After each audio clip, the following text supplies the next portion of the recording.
అయినా మీరు సీజ్ చేస్తే ఏంటి? ఆ సీల్ నేను ఓపెన్ చేయలేనా? ఇప్పుడే ఓపెన్ చేస్తాను.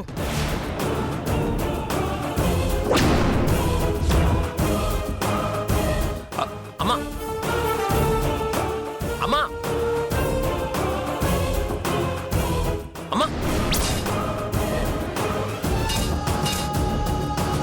కాంతమ్మ గారు, ప్లీజ్ ఆగండి. మీరు మా పర్మిషన్ లేకుండా తీస్తే మీ మీద యాక్షన్ తీసుకోవాల్సి వస్తుంది. మిమ్మల్ని అరెస్ట్ చేయాల్సి వస్తుంది. అమ్మా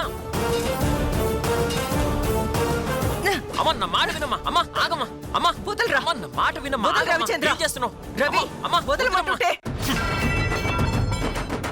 రవి, నన్ను ఆపొద్దు రవి. అమ్మా, అలా చేయకూడదమ్మా. రవి, అమ్మా, నన్ను ఆపొద్దు రవిచంద్ర. కోట్ల రూపాయలు పెట్టిన ఆయిల్ మిల్ రా ఇది.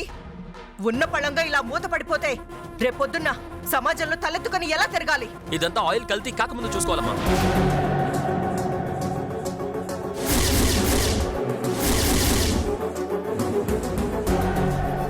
అంటే నేనే ఆయిల్ కల్తీ చేశానని నువ్వు నమ్ముతున్నావా? అంటే నువ్వు చిట్టమ్మ పార్టీలో చేరిపోయావా? చచ్చా, నా ఉద్దేశం అది కాదమ్మా. ఈ ఆయిల్ మిల్ యజమానురాలుగా ఆయిల్ కల్తీ జరగకుండా చూసుకోవాల్సింది. జరగాల్సిన నష్టం జరిగాక ఇప్పుడు బాధపడే ప్రయోజనం ఏముందమ్మా? నువ్వు చెప్పినట్టుగా మన వైపు నుంచి ఎలాంటి ప్రమాదం జరగకపోతే కోర్టుకు వెళ్దాం, న్యాయం జరిగే వరకు పోరాడదాం, తిరిగి మళ్ళీ మన ఆయిల్ మిల్ రీఓపెన్ చేయిద్దాం. కరెక్ట్ మేడం, మీ అబ్బాయి 100% కరెక్ట్ చెప్పారు. మీలో నిజాయితీ ఉంటే కోర్టుకెళ్ళి ఫైట్ చేయండి. ఖచ్చితంగా మీ ఆయిల్ మిల్ రీఓపెన్ అవుతుంది.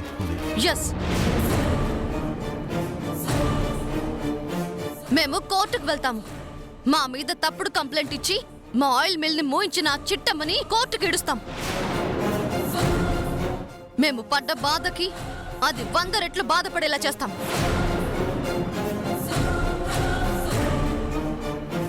అలా చేయకపోతే నేను నీలాంబరే కాదు. శభాష్ నీలాంబరి. ఆయిల్ మిల్ మూత పడిందని మనం ఏడవడం కాదు, మన ఆయిల్ మిల్ మూత పడేలా చేసిన ఆ చిట్టమ్మ ఏడవాలి. దాని స్వీట్ షాపు పర్మనెంట్ గా మూత పడిపోవాలి. అలా చెయ్యకపోతే నా పేరు కాంతమ్మే కాదు.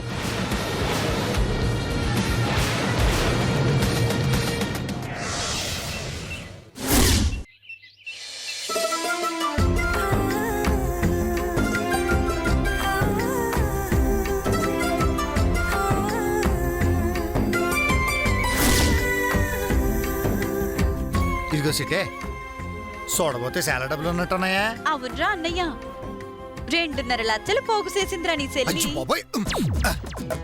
2.5 లక్షలే మాకు నా వల్ల కాలేదు. ఆడతనమైన బాగానే సంపాదించవే.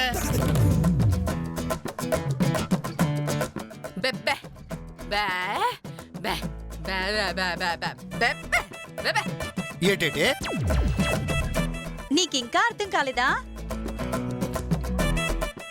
నువ్వింట్లో సామాన్లు కొనడం తప్ప దేనికి పనికి రావు అని అంటోందమ్మ.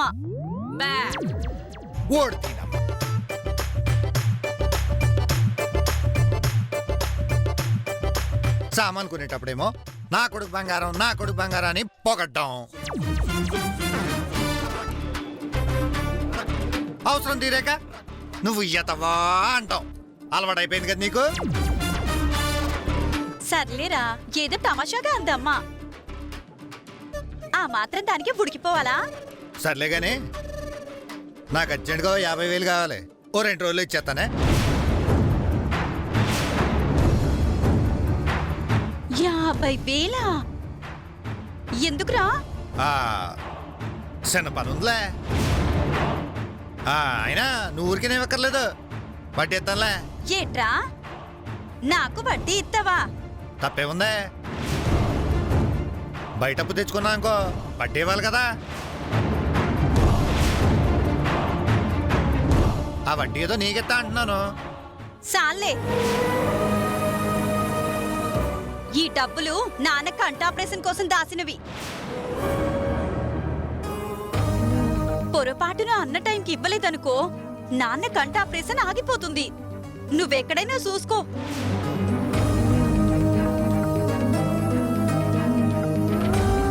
అంటే ఏంటే నన్ను ఏమనుతున్నావా? తీసుకుని ఎగ్గొడతాననుకుంటున్నావా? సిసి, నేను అలా అనలేదురా. సమయానికి చేతికి అందకపోతే నాన్నకి కంట ఆపరేషన్ ఆగిపోద్ది అని భయపడుతున్నా.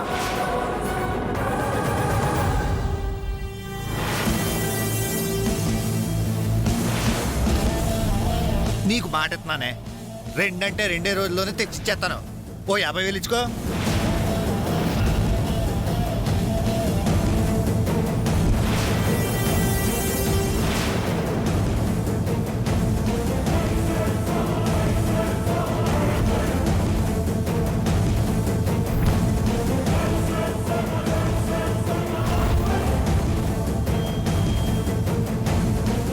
ఏటి అనుకోకురా అన్నయ్య, నాన్న కంట ఆపరేషన్కి తప్ప ఈ డబ్బు ఇంకో దానికి ఖర్చు పెట్టనురా. అంటే ఏంటే ఆఖరికి ఆ అన్నయ్య అడిగినా ఇవ్వా? ఆ దేవుడు అడిగినా కూడా ఇవ్వనురా. అంతేనా? అంతే. చిచ్చి, నీ సంగతి తెలుసు కూడా. నిన్ను అడిగాను చూడు, నా చెప్తూ నన్ను కొట్టుకోవాలి. అయినా నీలాంటి వాళ్ళు అడగకూడదే.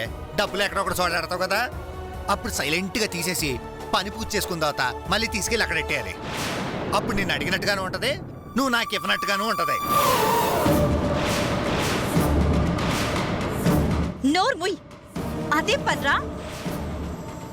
అలా చేస్తే ఉన్న విలువ కూడా పోద్ది. ఆహా, కొట్టేసినప్పుడు ఊరంతా చెప్పుకొని తిరుగుతారు మరి. ఎల్లవే, నువ్వు ఇవ్వకపోతే ఇంకెవడెవడా అంటే మా టైల్స్ మాకు ఉంటాయి. చూసావమ్మా, చూసావా ఎంత మాట అంటున్నాడో? నాకు తెలియకుండా ఈ డబ్బులు కొట్టేస్తాడంట, మళ్ళీ తిరిగి తెచ్చి ఇందులో ఎట్టేస్తాడంట. కొంచెమైనా బుర్రుండే మాట్లాడుతున్నాడా?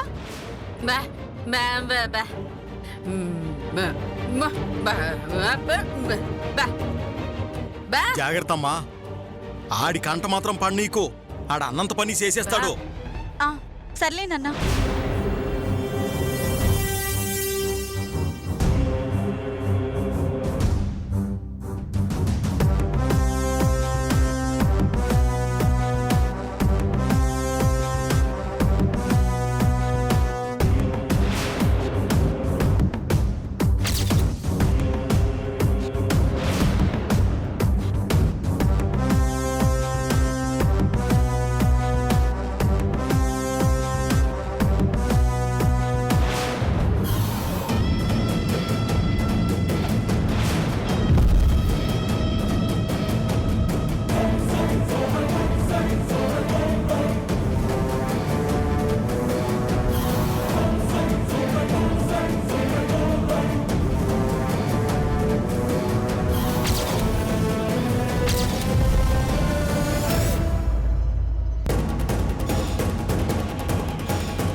ఏటమ్మా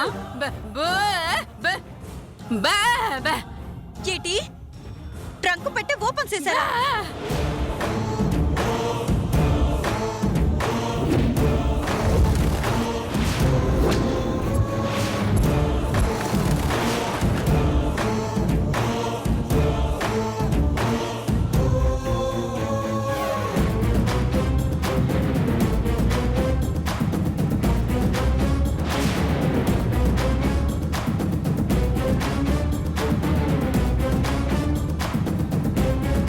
అమ్మా అమ్మా ఇందులో 50,000 తక్కువ ఉంది.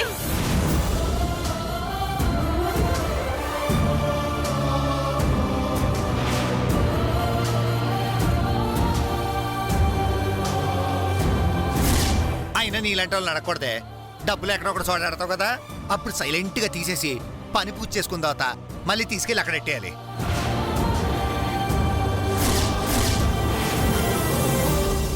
ఏటమ్మా ఏటైంది? అన్నయ్య అన్నంత పని చేశాడు నాన్న. అన్నంత పని చేశాడా? ఏడు చేశాడమ్మా? 50,000 నేను ఇవ్వను అన్నానని మనకు తెలియకుండా ఆ 50,000 తీసుకెళ్లిపోయాడు. ఏయ్, ఏం మాట్లాడుతున్నావే? ఇంకోసారి నా గురించి తప్పుగా మాట్లాడమంటే సెల్లని కూడా చూడను. ఏమనుకుంటున్నావో? 50,000 నేను కొట్టేయడం ఏంటి? మరి నువ్వు కొట్టకపోతే ఇప్పటికిప్పుడు ఇందులో 50,000 ఎవరు తీస్తారా? తీయాల్సిన అవసరం ఎవరుకుందిరా? అదేంటన్నా, నువ్వు కూడా నన్ను దొంగ చేస్తున్నావా? అంటే ఇంటిల్లి పాతికి నేను దొంగలా కనిపిస్తున్నానా? ఎందుకురా ఎందుకురా దాని కట్టం దోచేశావు? దొంగతనం చేయడానికి నీకు సిగ్గులేదురా? యాగా.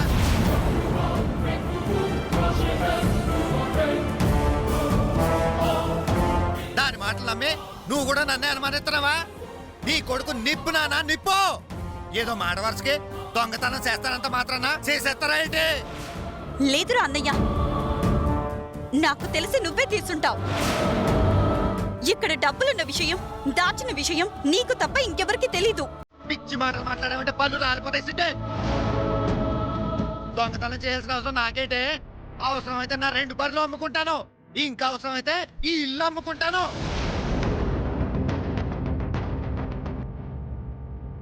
అంతేగాని ఇలాంటి తప్పుడు పనులు చేయను. అన్నయ్య ప్లీజ్ రా అన్నయ్య, నీకు దండం పెడతాను. ఆ 50,000 ఇచ్చేరా ప్లీజ్ రా.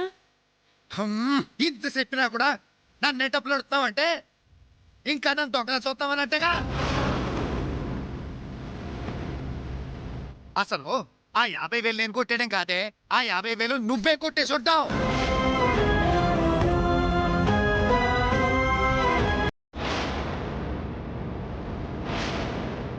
రే అన్నయ్య, అవును, ఆ డ్రైవర్ గారు డబ్బులు అడుగుంటాడు. మామూలుగా అయితే ఇంట్లో వాళ్ళందరికీ అనుమానం వస్తుంది. దొంగతనంలా కొట్టేసి ఆ డబ్బులు ఎట్టుకెళ్ళి ఆడికి ఇచ్చేసావు. ఈ హరికథలో మాకు చెప్పకో.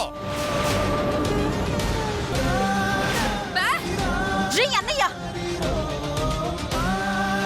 డబ్బు పోయిందని నేను ఏడుస్తుంటే మధ్యలో డ్రైవర్ ఎందుకు తీసుకొస్తావు? మర్యాదగా డబ్బులు ఇచ్చేసి ఇవ్వు. లేదంటే ఏం చేస్తావు? ఏం చేస్తావు? పోలీస్ కేసు ఎట్టి లోపలేస్తావా?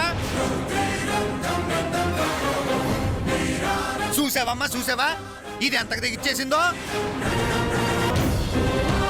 దీని పేమాయనానికి నేను అడ్డొస్తున్నానని నా మీద దొంగతనం అంట కట్టి ఇంట్లో నుంచి గెంటేయాలని చూస్తుంది.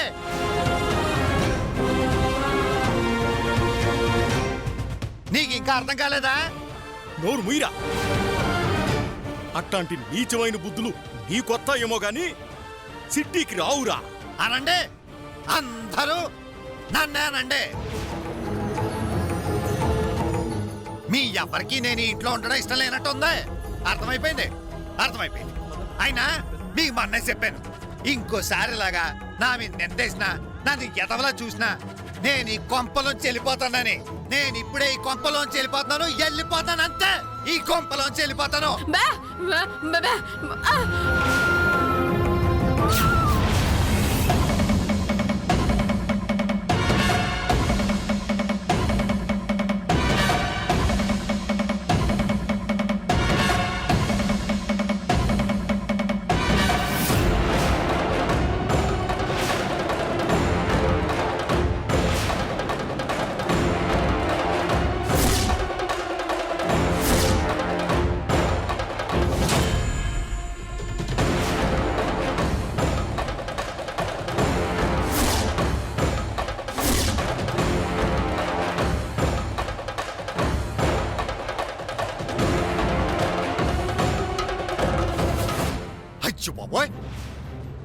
గొప్ప నాటకం ఆడేసి సిట్టి దొంగతనం నువ్వే చేసేసి ఆ డబ్బులేమో చీర కింద దాచేసి ఆ నేరం నా మీద ఎట్టేసి నన్ను ఇంట్లో నుంచి గెట్టేద్దాం అనుకుంటున్నావా? రే అన్నయ్య, నిజంగా ఆ చీర కింద డబ్బులు ఎవరు పెట్టారో నాకు తెలియదురా. ఆహా చూసారా దీని యాక్టింగ్? అబ్బో మామూలు యాక్టింగ్ కాదు. అసలు చీర కింద డబ్బులు ఎవరెట్టారో నాకు తెలియాలి. అమ్మ తోడురా, నిజంగా నేను అక్కడ డబ్బులు పెట్టలేదు. ఆహా నువ్వు ఎట్టకపోతే ఇంకెవరు ఎడతారే? నేను ఎడతానా?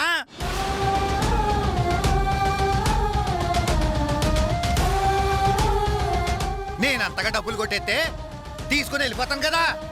నీ చీర కింద ఎందుకు కడతానే? అంటే నా అనుమానం నిజమన్నమాట. దొంగతనం నా మీద ఎట్టేసి ఈ డబ్బులు తీసుకెళ్ళి ఆ డ్రైవర్ గాడికి ఇచ్చేద్దాం అనుకుంటున్నావా? అంతే కదా?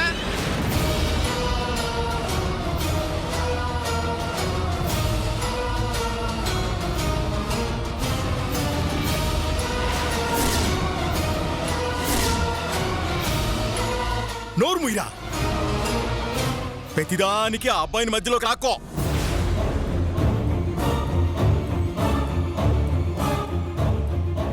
ఎక్కడో ఏదో పొరపాటు జరిగి ఉంటది. పొరపాటు ఎక్కడ జరగలేదన్నా, నీ బుర్రలో జరిగింది. అందుకే కళ్ళు ముందు నిజం కనబడుతున్నా కళ్ళు లేని గుడ్డోళ్ళ చూస్తున్నావు.